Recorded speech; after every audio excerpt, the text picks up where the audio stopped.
welcome everyone to our session today as part of the Pathway Exploration Weeks that we have just recently launched here in the Faculty of Science. So I'm going to tell you all about our guest in just a minute here, but wanted to backtrack just for a second and talk to you about this initiative that we started here in the Faculty of Science. So we kicked this off in January, and each week of the winter term, we'll be focusing on a different career pathway that's sort of broadly possible through a BSc, through a science degree, and trying to highlight the different unique learning opportunities, skill building opportunities, connecting you with our fantastic alumni community, with advisors, grad students, industry experts, all those great things to help you learn about the different career paths that are available to you through science. So we're so excited this week. Our theme is education, science outreach and education. So we've been talking to some teachers, we've been talking to some science outreach organizations, and have lots of really great stuff coming up for the rest of the term as well. So if you've missed any past sessions, they are available on the Dell Science Hub, which I'll put a link to in the chat in a couple of minutes.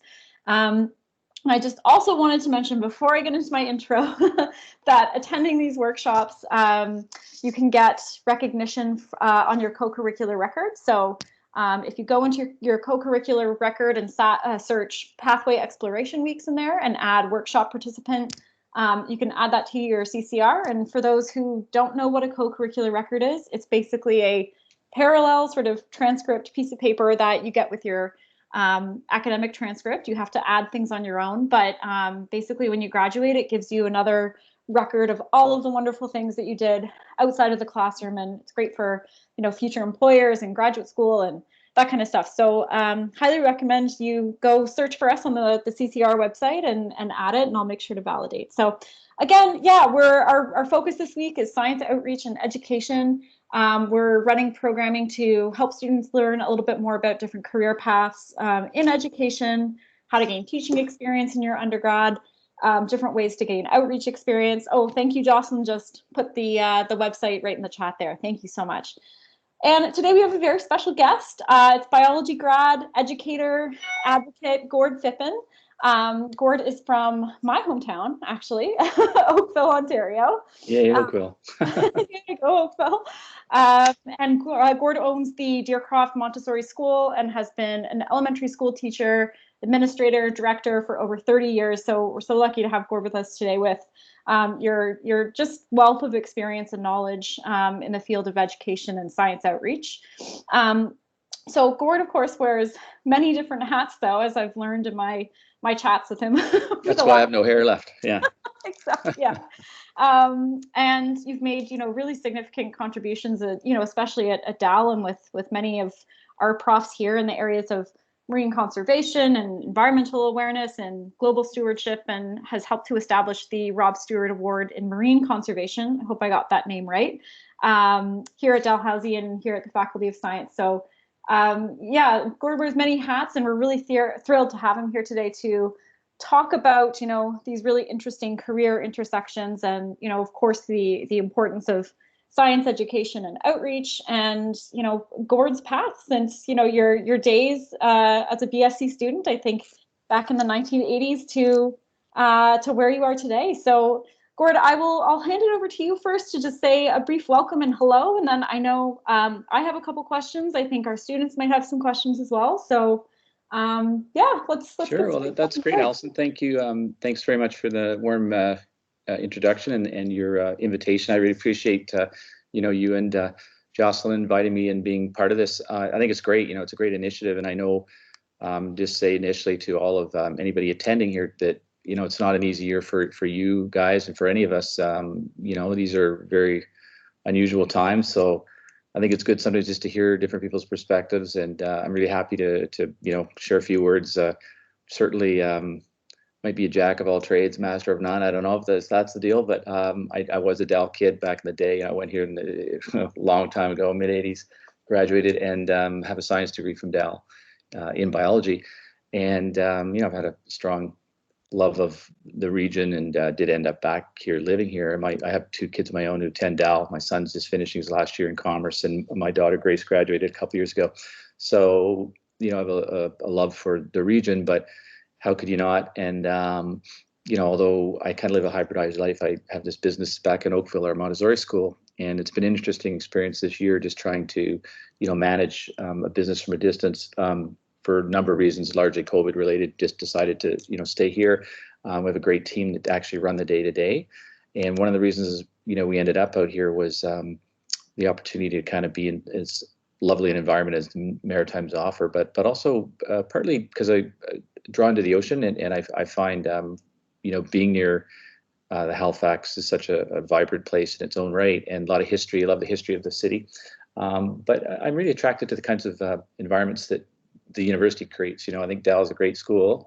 A little biased, obviously, but I've been happy as a parent, having my own kids at Dell, and I have great memories of being here as a student myself. But I'm lucky enough to be neighbors with 2 senior people in the Dell, Faculty of Science, Dr. Boris Worm and Chris Harvey Clark. Dr. Clark, they're both neighbors. Kind of one lives one direction. Chris is that way. Boris lives the other way, up towards Duncan's Cove, where he is, and they're just doing such amazing work in world-class research, out of this university. And it's just a pleasure to be able to get to know them. I became friends with them. And it all sort of started with my friend Rob Stewart, who's a filmmaker. And you may or may not know Rob's story, but I would encourage you, if you haven't seen his films, he did 2 rather remarkable movies, one called Sharkwater, initially in his early 20s. The guy was an amazing guy. He's kind of a rock star in filmmaking.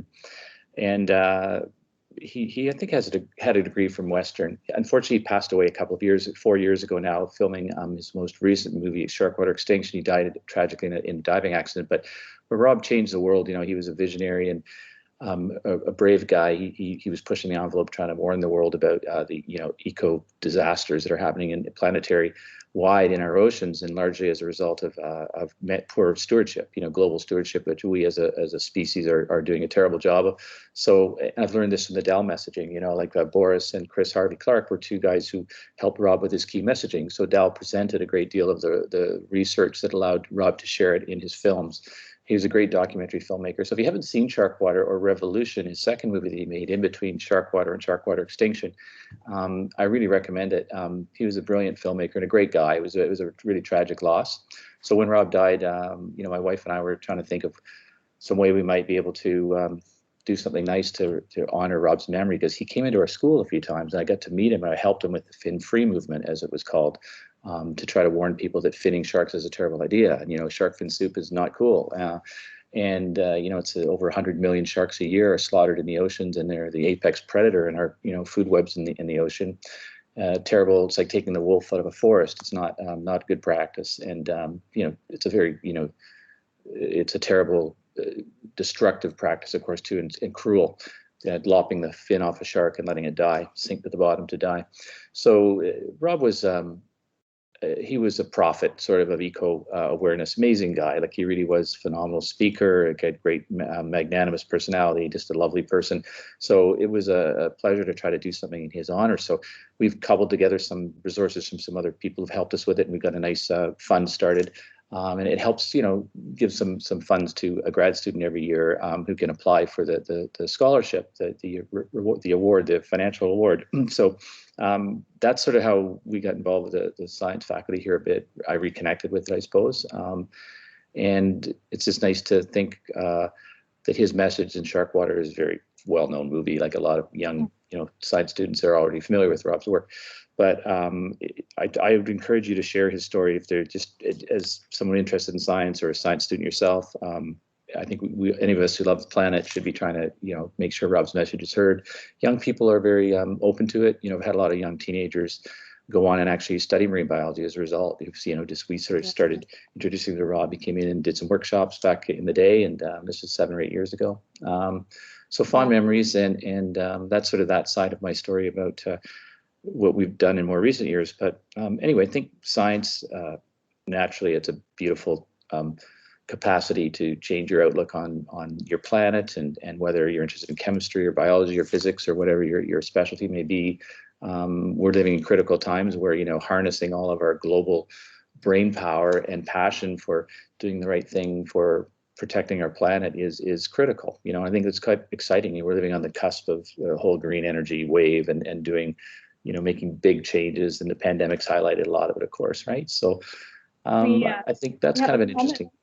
Oh yeah, no, and we have a comment here from Emma saying that Rob is one of the reasons why I study marine biology. So it That's sounds fantastic. like Rob's story definitely unites us all, and you know, it's a really important story to tell, and we're, you know, obviously very thankful that Gord, that you've been able to help you know, get the word out and be sort of an advocate and reaching out, you know, very broadly about this. But I was wondering. I think it's fun with kids to be able to do it too, like with younger kids, because that's sort of, I find, say an adolescent, and we do a lot of work with kids grades 6 through 8 at our school. That's experiential, kind of outward bound, kind of outreach education involving travel. I think that's a good hook. That's a good age to get young people passionate, and that's great to hear that sort of them. You know, I think it can lead to a full career, or, you know, whatever choice you make. But it's a good key messaging for sure in getting young people, you know, more be stewards, you know, stewards of the planet. And I was wondering if you could share a little bit about your career path, and I got to hear a little bit about it the other day, and I know you definitely dabbled in a few things during your time at Dell, and to sort of arrive where you are. I mean, it's funny. I've been a bit all over the map. Maybe it's ADHD or something. I don't know, but I mean, I have a biology degree. I didn't pursue it per se in terms of becoming a researcher or going into higher science by any means, but I then got into education, and the other passion, you know, my life is Montessori education, and I'm not sure, you know, if maybe some of you have some idea of Montessori, maybe you've never heard of it at all, but make a very long story short, Maria Montessori was an Italian educator, and about 110 years ago, she pioneered this amazing movement in education, which is globally recognized now, and it's you know, amazing way to learn. It's for entry level, is basically toddler, as young as toddler. And she started with 3 to 5 year old children primarily. And Montessori is based on 3-year grouping. So the kids work together in a very much a community classroom. It's sort of work to some degree at your own pace, but there's curriculum, you know, that you guide them through as teachers. And to become trained as a Montessori teacher, you know, the prerequisite is having a university degree. So my degree was in biology and, you know, science grad, but I decided to get into education. It was partly through my family. My parents had founded Deercroft Montessori, which is the school that I now own and operate with my wife, Linda.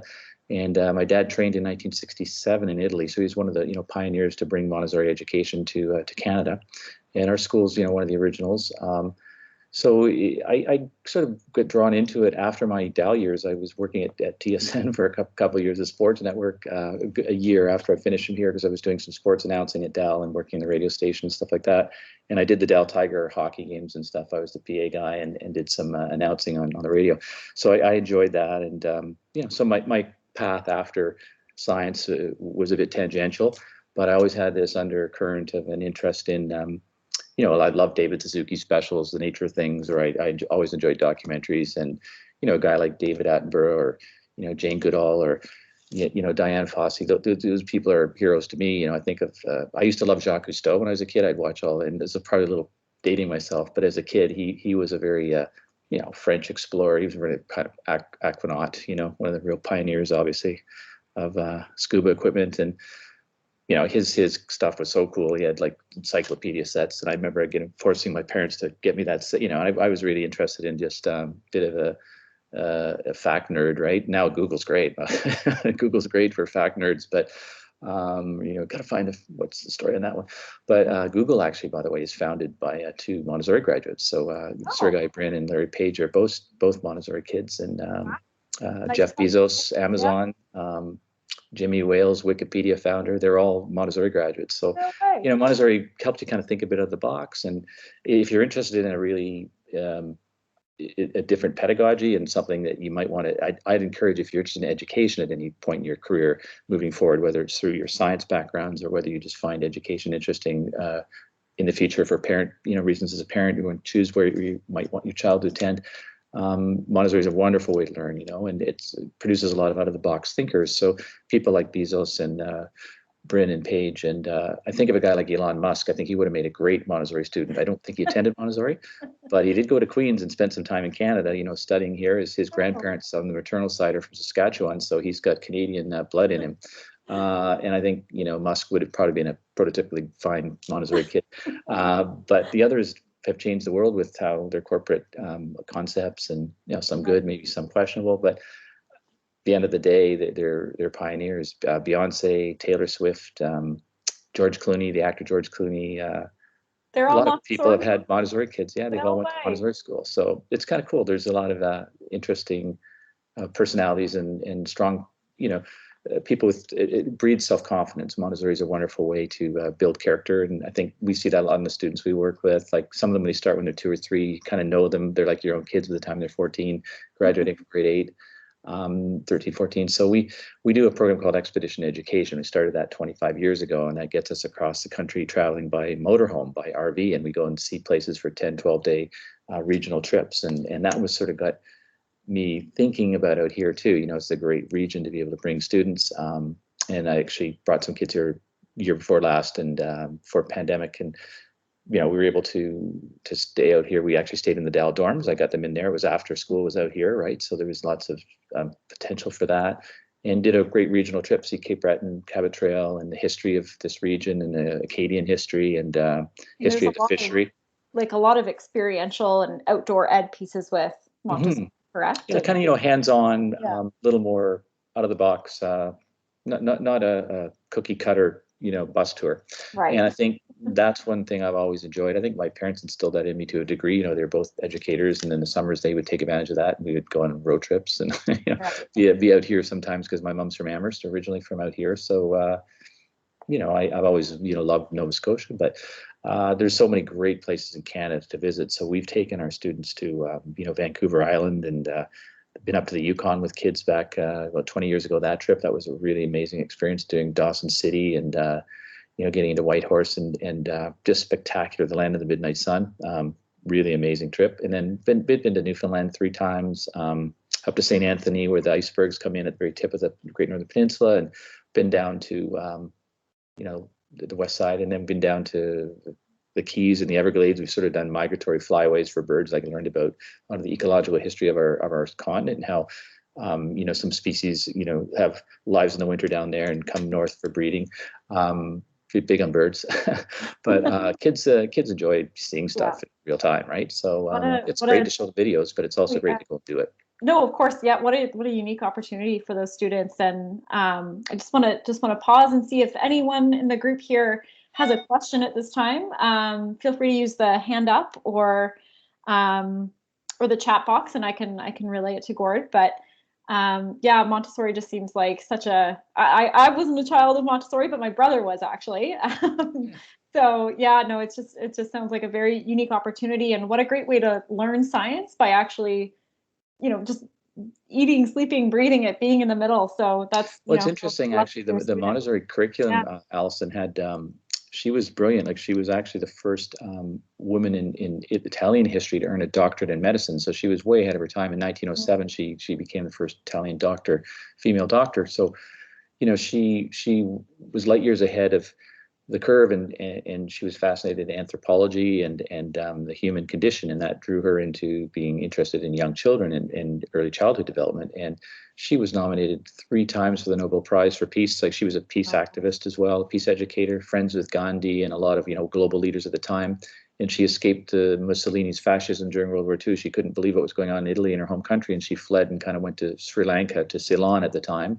And there's a lot of training institutes there in Asia and different regions of the world where she started teaching teachers to follow her practices. And she was big on science. So the thing in the curriculum for our elementary kids, we learn about the rise of the 5 classes of vertebrates and the evolutionary history of life on Earth, the Big Bang, the story of the creation of planetary evolution in our universe. You're just a fascinating woman. She brought in all these examples of cross-referencing elements of curriculum to make things more interesting for kids. So to learn in a Montessori classroom tends to be more stimulating for most, and there's a lot more fascinating hands-on resources. She developed a lot of amazing math and language materials too that are just ridiculously brilliant.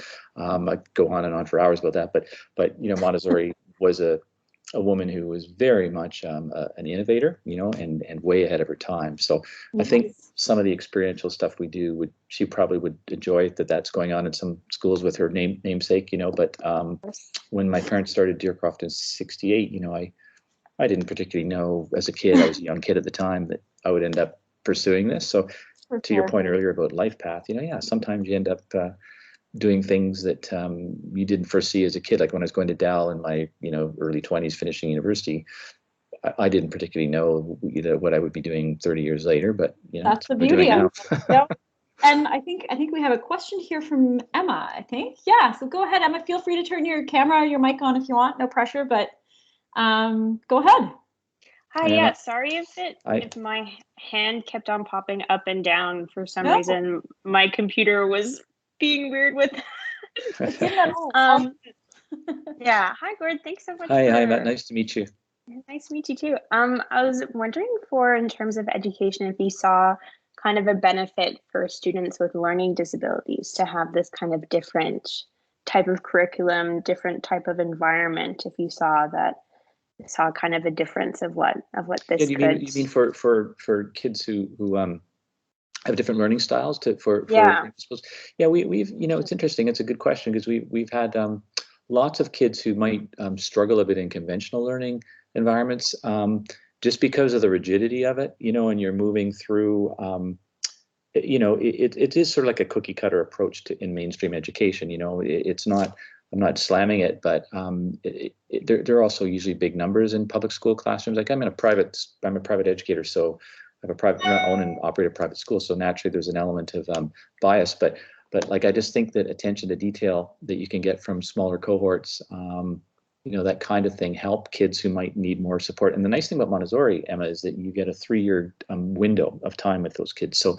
let's say there's a child that's having a little bit slower, not quite at grade level in certain aspects of any subject. There's not the same kind of pressure, because you have a 3-year relationship with that child in your class, and you expect them by the time they're in the 3rd year to be giving back a bit. They're a senior, so some of the things that might have been self-esteem related, even, they pick up a bit because they're the big fish in the small pond by senior year, so there's a lot of nice benefits that come from the structure of Montessori, and that was part of what I think was her brilliance. Like, she designed this approach where the kids would be not just a single cohort year, but a combined group. And I think it's brilliant. Like, it's the key to Montessori's success is multi-aging. So that might be also a factor that helps kids who they don't feel quite the same stress or pressure. And conversely, if you have kids who are like off the chart, they're super bright, gifted kids, you can direct them a little more and you can give them more. They don't have to be held back at grade level either. Like, you can give them more advanced work, right? That you might not be able to do that if you're, in a conventional classroom. So I think those are advantages of Montessori as well. But yeah, we've had lots of success with kids who've had some challenges.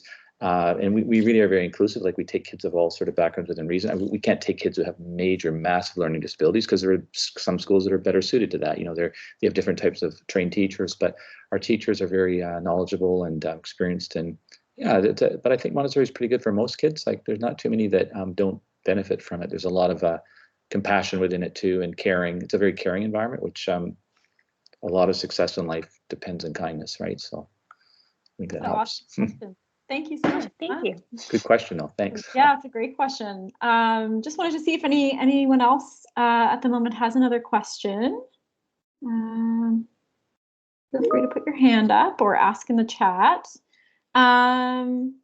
This is a great question from Jocelyn, who is our lovely alumni officer here in the Faculty of Science. Can you tell us a little bit about the educators you hired? What are you looking for in a teacher in your school? That's a really good question. That's a good question too. I mean, we honestly, we try to hire for the fit. Like, sometimes we do team teaching at our school, so you usually don't have to do a double hire. There's usually maybe one person moves on, or there's a change, or a cabinet shuffle of some kind. You have to. But we don't have much. of that happen. When we do hire, we just honestly try to find the person that we feel will fit best in that partnership, because it's a team approach. But to be a Montessori teacher, to work in an authentic Montessori school, you have to have your Montessori qualification. So we look for either an AMI qualified or AMS. American Montessori Society is AMS out of New York. That's my training was at AMS, and then AMI was Association Montessori International. It was founded by Maria Montessori herself before her death in the 50s. It's based in Amsterdam. So there's governing bodies, certifying bodies that train teachers. So I mean, if your kid's going to Montessori school, the first question to ask would be, are the teachers trained?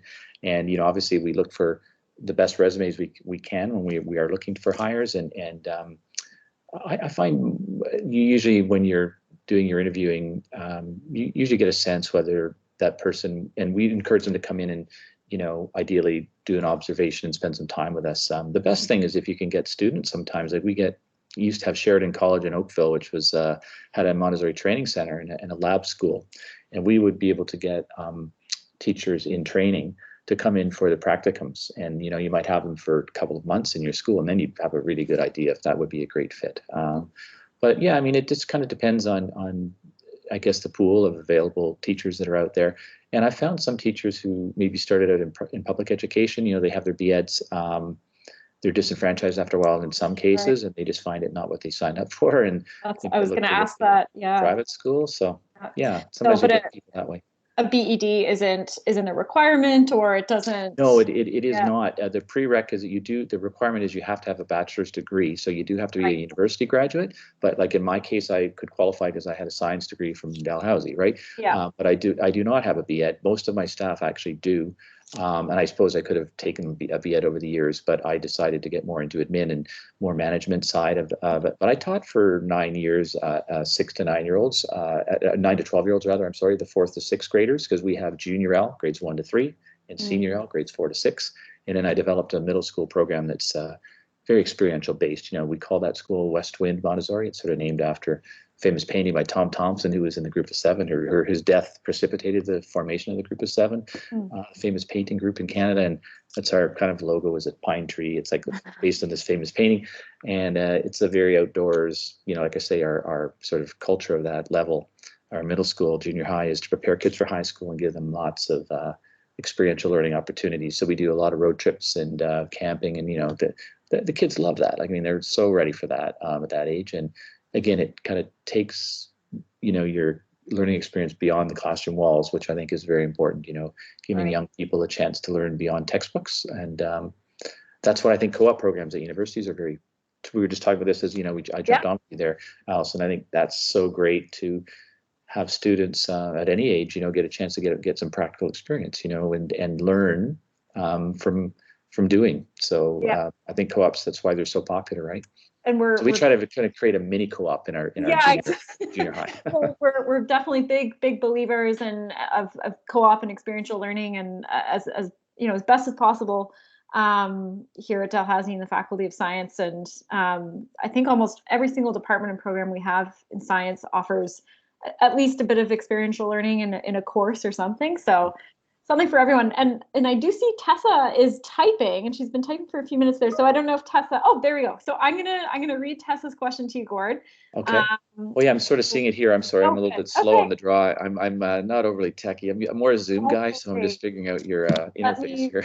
I know it's a bit tricky, good, but let me read it to you. So Tessa says, "Hi Gord, is there a difference between becoming an educated educator in brackets, haha, and becoming a university professor who has come from more of a research background with science? I've always wondered if university professors still need extra education for teaching specifically." I love that question. That's a fantastic question. That's interesting. I mean, it's interesting. It's a little, I wouldn't want to insult anybody like with my answer. And I'm not particularly, I wouldn't say I'm an expert in that. In fairness, my experience is more working with elementary, bandwidth, teachers who work with children. From our youngest kids at our school are toddler up to grade 8. But I have met, I have met a lot of profs over the years through friendships and through just professional organizations. And I think I want to make sure I get the right, the basis of the question here. I think I find education personally, it never stops. Like, it's a process that we're always learning, right? So I mean, what does education even mean?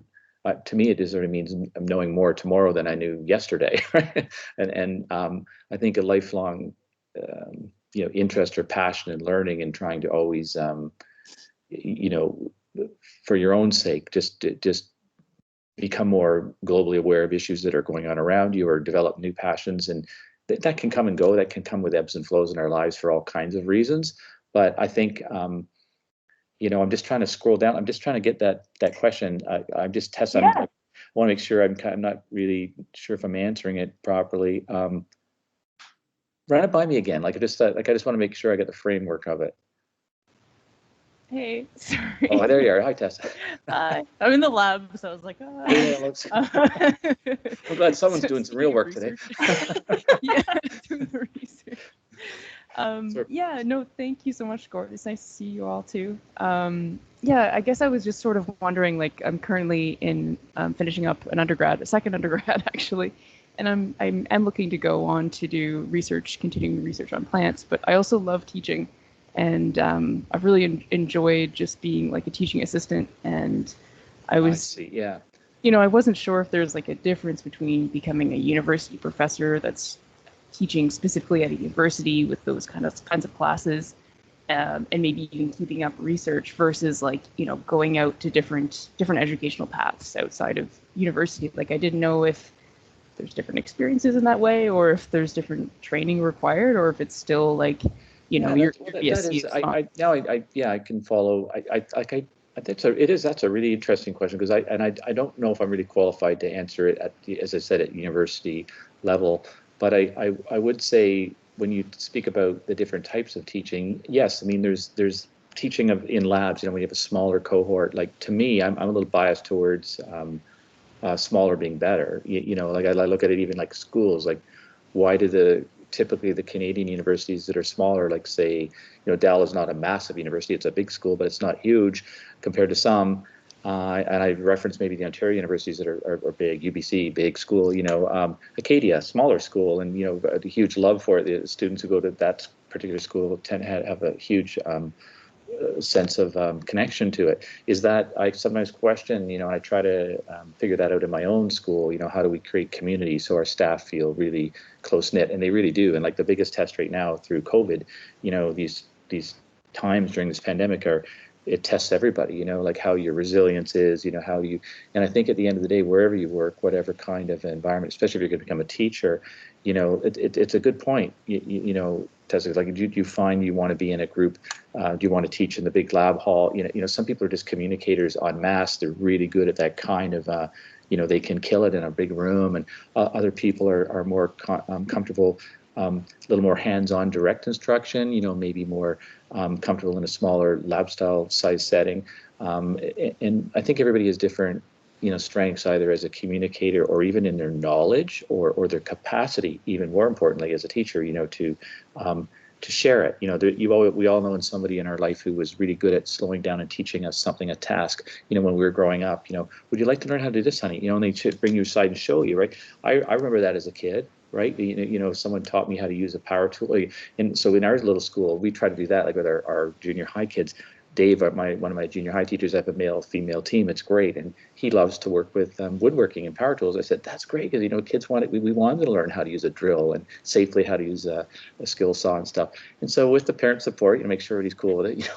We have them making some projects, and Danielle, who works with them, they both love to get the kids out and get them working on a bench. And I think that kind of teaching it is quite a different kind of teaching than if you're in a lecture hall. And I think only you can answer that. What kind of, if you're going to be an educator, pursue education as your vocation. It's a very good question. You have to ask yourself, what kind of scale you want it to be at. And of course, the other thing is the age of your student. Like, obviously, if you teach young ones, like, I don't know how our toddler teachers do it. They have an amazing stamina keeping up with little ones, right? And because you have you're changing diapers, there's all kinds of jobs you're doing, as well as giving them, stimulating their intellect and giving them hands-on to develop their tactile strengths, and give them the sensorial exercises to develop their motor skills, fine motor. I have huge respect for toddler teachers. Like I know I couldn't do it. You know, there's no way that would have been my thing. I really kind of like the kids. You know, the kids are pretty cool kids. They listen to you. They still will have some respect. It's not quite, you know, they're not teenagers that are kind of going into everything else yet. Like they're still very keen to learn. And I think, you know, you have to kind of find that through experience, trying it yourself and figuring out what group bandwidth you know you're most comfortable teaching. But I don't know if I've really answered anything. It would have been kind of rambling there, but I think it was a good question. I think it's all a kind of personal taste thing, you know. Well, if you don't mind me sort of piggybacking on it a little bit, because, and this is you know, anecdotal and just from my conversations I've had with some graduate students over the last couple of years in the Faculty of Science, you know, especially in science graduate work, the focus is often on the research, right? That makes sense, especially in a lot of the programs that we have in science at Dalhousie. They're research thesis-based programs. So often when I've talked to graduate students about, you know, their exposure to different career paths outside of academia and research, some of them have said it is a bit minimal, but that there are opportunities. So grad students in particular have a lot of opportunities. Like, I think many programs actually require their grad students to TA. And I know you said you really enjoy TAing. Yeah, we have to do that. Yeah, I think that's great. That's very progressive. Yeah, you know, that helps internalize the information. You know, you're learning better that way too, right? Yeah. And oh, so, absolutely. Yeah, there's a lot of support as well at Dalhousie in particular for teaching. There are faculty in science as well who just do research and teach, but then there's also faculty who just teach and they don't do a lot of research, and they're university teaching fellows and instructors. And so I find that really interesting, all the different layering that's at a post-secondary level. You know, I'm not really privy to it. I don't pretend to be an expert, but it's complex, right? Universities are very sophisticated organisms, you know, and it's interesting seeing all the skill sets that need to make a successful faculty tick. You know, one thing I've always liked, I'll just do a little plug here for the Dell Sciences art calendar. Can you see this here? I always get this every year as a Dell graduate, and I think it's really cool. You know, here there's the aspect of just because you're a scientist doesn't mean you're not maybe an artist and you like to do you're a photographer, or you have an interest in design or natural design or you know, just beautiful ideas, you know, that come up in photography. And I remember when I was a student going to Dell, I always like, you know, I love photography. It's always been something I enjoy too.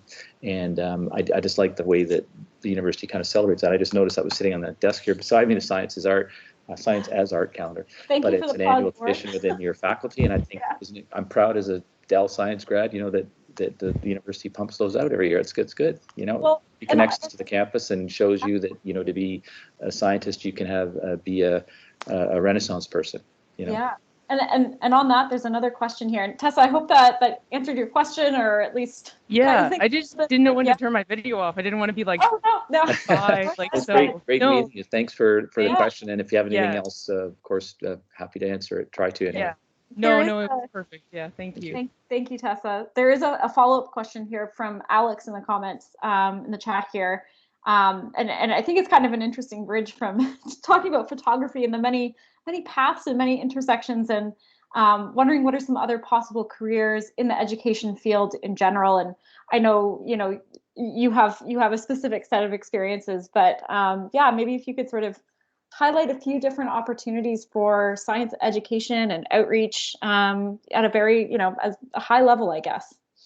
Yeah, I mean, I think just globally, that education right now is in some flux. You know, I think it's changing, it's evolving. I guess evolution, like everything evolves, right, in science and biology. But I think we're going to see a bit of a quantum, you know, a bit of a shift, you know, here with how education is facilitated. You know, like right now, there's a lot of opportunities for people who are tech savvy. And, you know, we look at now how we're communicating today. You know, we can't be together, so we do it in a virtual fashion. And like a year ago, most people around the world didn't even know what Zoom was, or, I wasn't really, wasn't up on any of it. I'm more of I like to be direct instruction in person, but I just think there's going to be a bit of an explosion of possibilities with education and sharing information. I mean, we're living in a digital age, and everything is quick. Access to information is instantaneous pretty much, and there's not much you can't.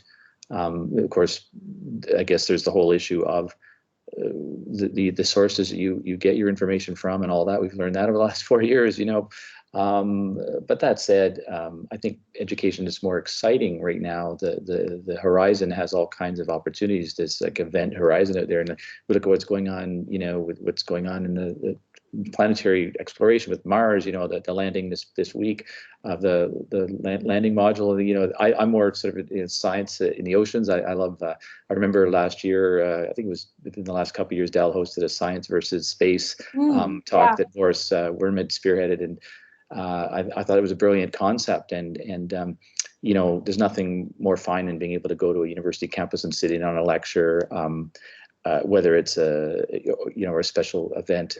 University campuses are very dynamic that way and exciting. There's lots of stuff going on, and yet I think now that just for education, you can have a talent, a skill set that might be based, again, as I say, more on bringing technical elements together in presentation, in sharing, that can facilitate virtual visits or virtual lectures, bring in guest speakers. We do that even with our little school with our junior high kids. My teachers, I'm really impressed by how they've brought in some amazing speakers this year, because we can't have them in person, So I think, if anything, education is probably just going to become a little bit more sky's the limit thing. But the base tenets of education are still based on communication skills and being able to share knowledge and ideally encourage interaction and self introspection.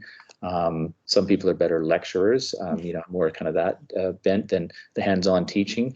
And yet there's a need for all kinds of instruction, and I think that's like what Tessa was saying earlier.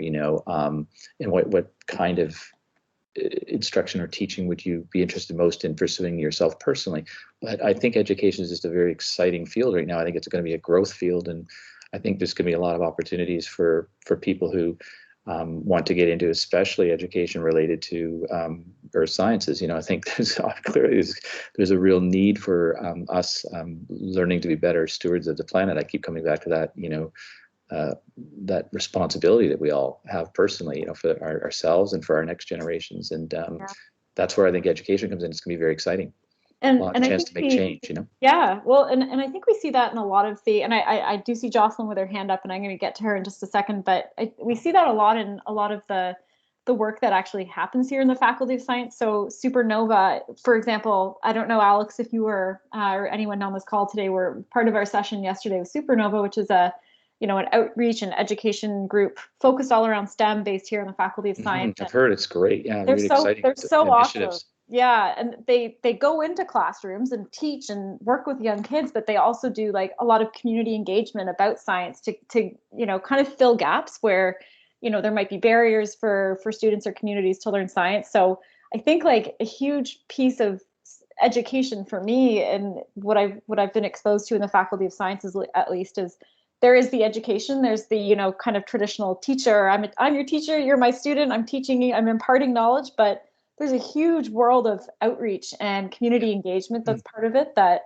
I think has so many different opportunities. So I feel like just echoing what Gord said, there's so many opportunities, and I know we haven't said here's a list of different jobs that are possible, but I really think it's a skill set that's so transferable. So the world is your oyster. Absolutely. And to be an educator, the nice thing about being in education is, you can travel the world with it. It's a skill set that's very transferable, as you say, and where there might be a need in one region of the world, it can need to be shared in another, and there's opportunities to go and do that. And I think Montessori education, it's an international qualification. I guess language would be a barrier in some instances, right, depending on what country you're living or working in.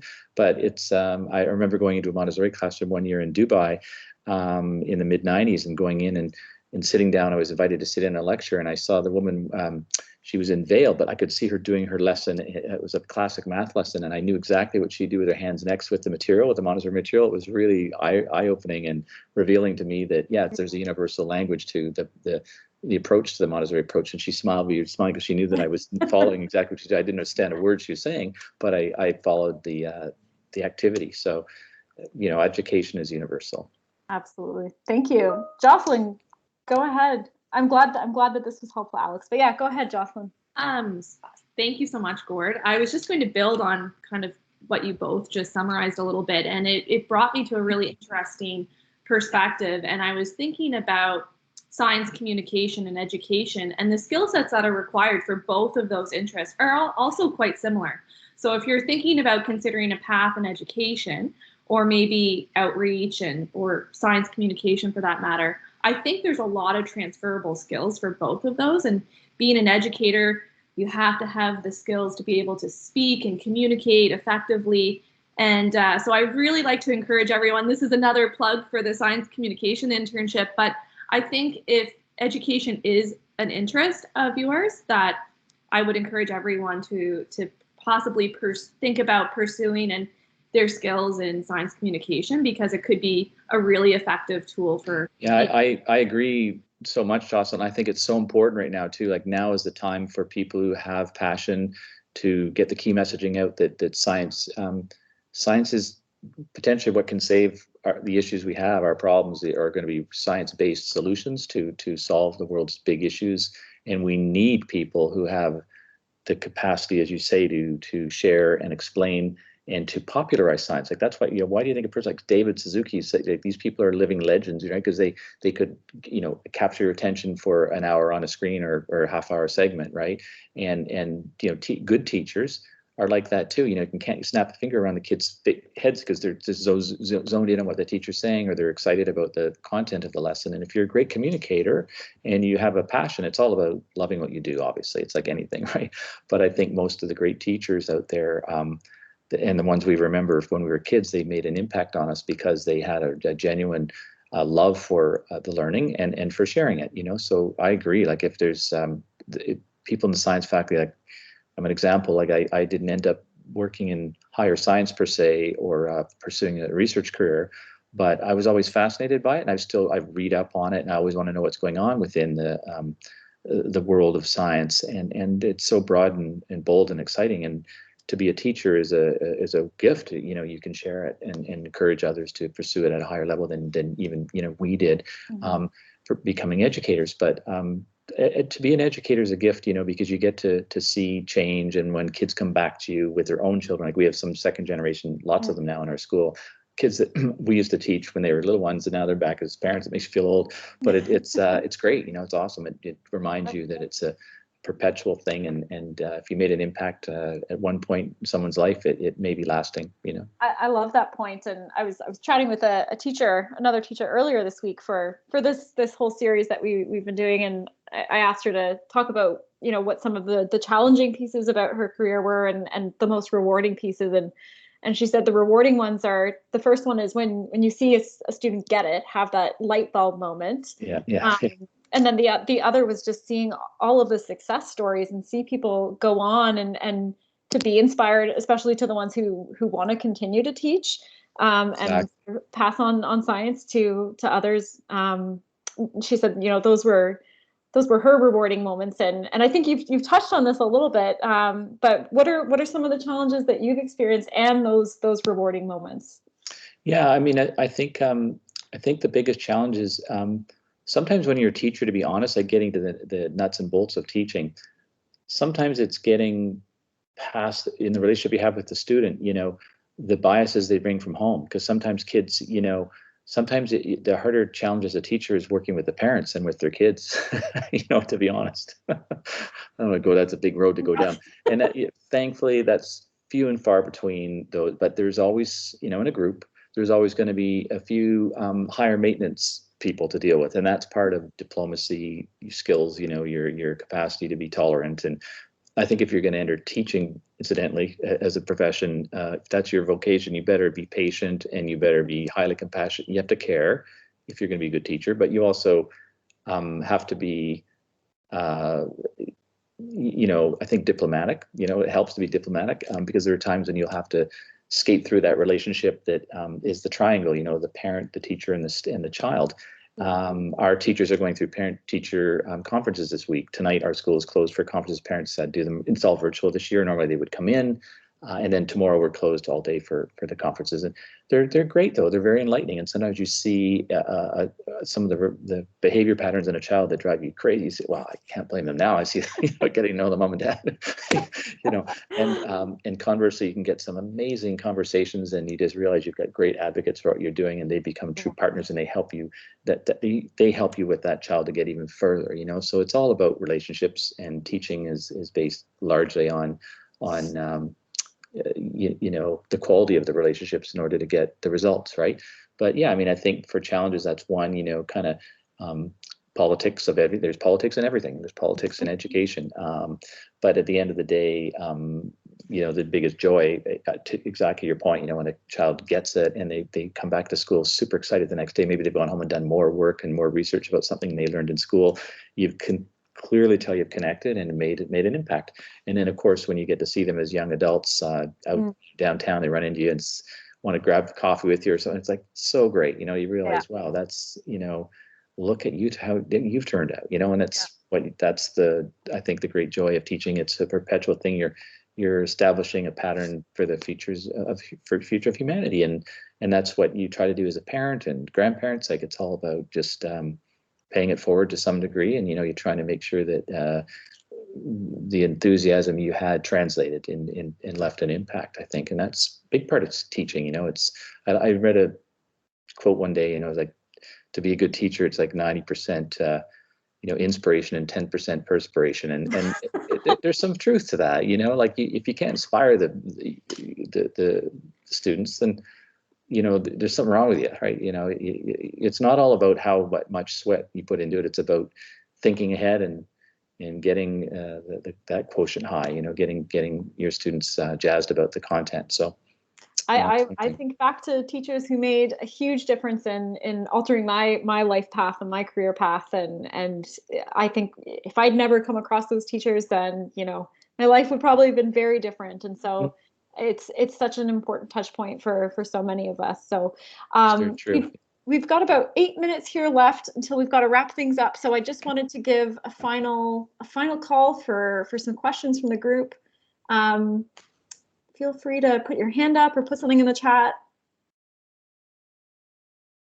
Gotta give it those extra, those awkward 5 seconds. Just have a little peek over here at any of the questions. Yeah, I mean, no question's a bad question, as they say. Yeah, exactly. Yeah.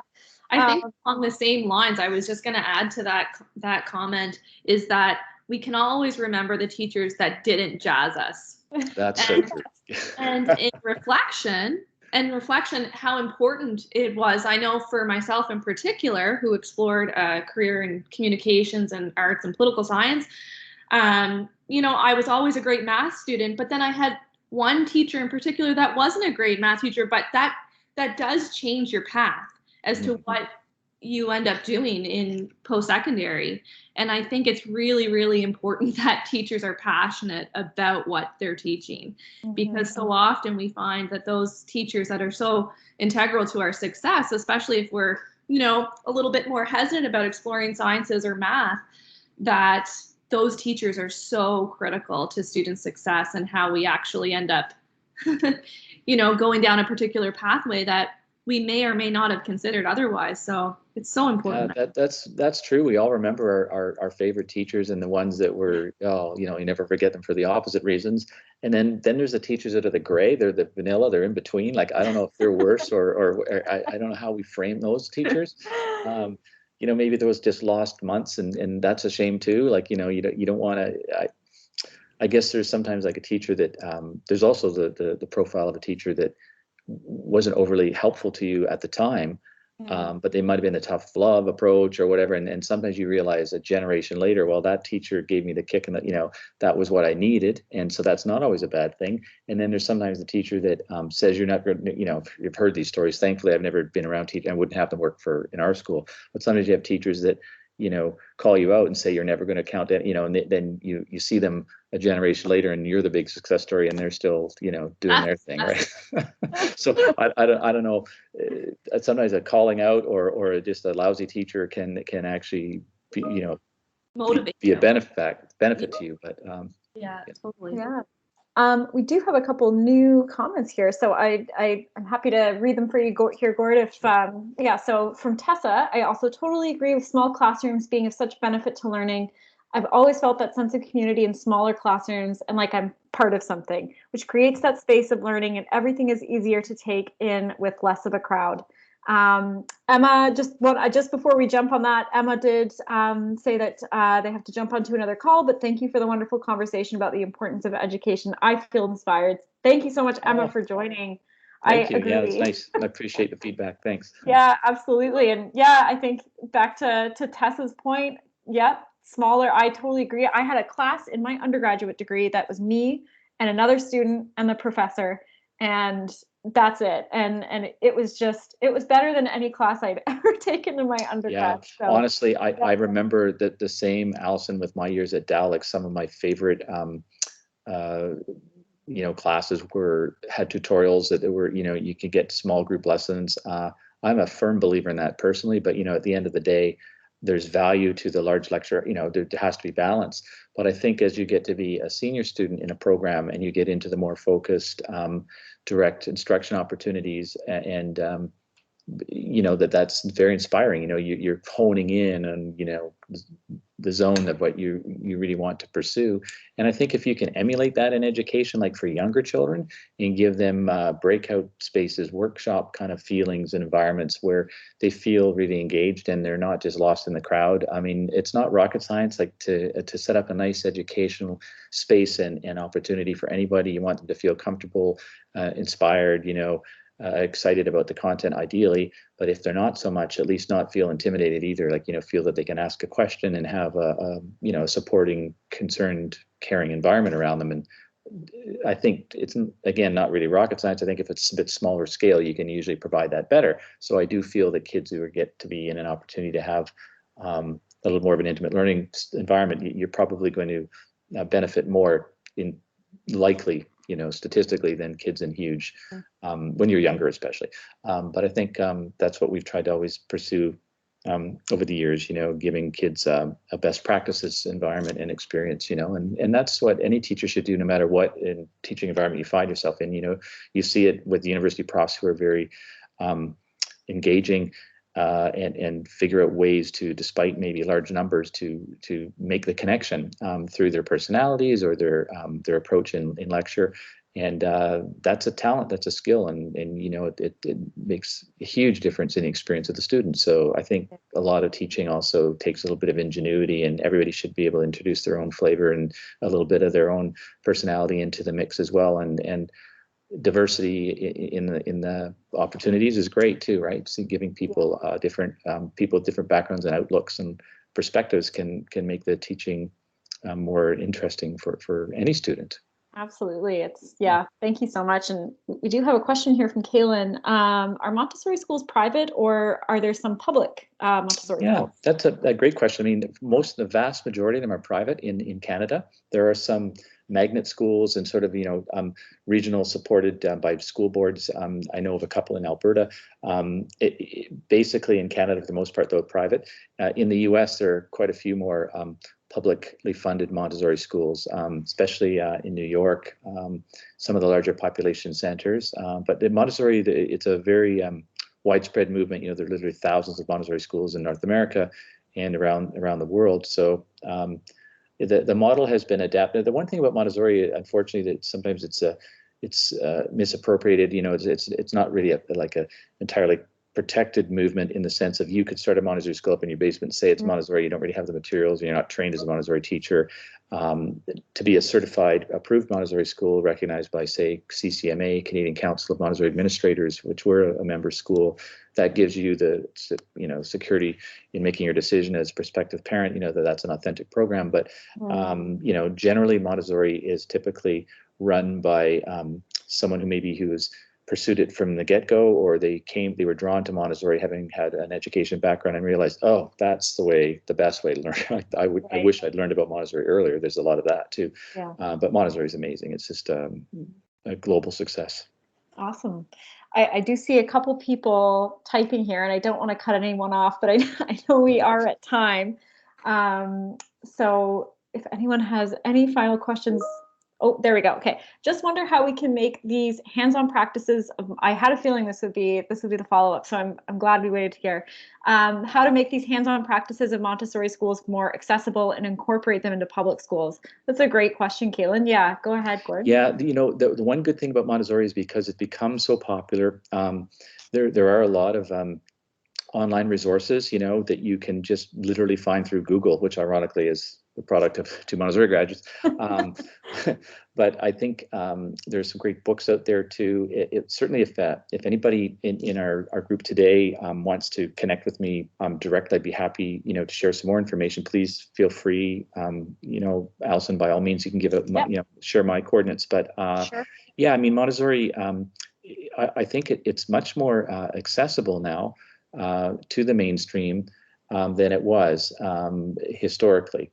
And Montessori now has more models that include middle school, go as high as grade 8. You know, there are some Montessori high schools in Canada too. There's a couple of them that come to mind. There are very few that even really go, frankly, to middle school. Most Montessori schools end at about grade 3. There's a junior elementary component. Some, you know, get a little further, but to run a Montessori school takes a lot of passion. There's no funding, you know, so it's basically they have to be pretty much private models. Sometimes they get adopted by, you know, elements of school boards, like in a magnet school kind of approach. But that's more the American approach to Montessori is in my opinion, had been far more progressive in that regard in terms of bringing Montessori to the people, so to speak, and being a little less exclusive as it is in a private model.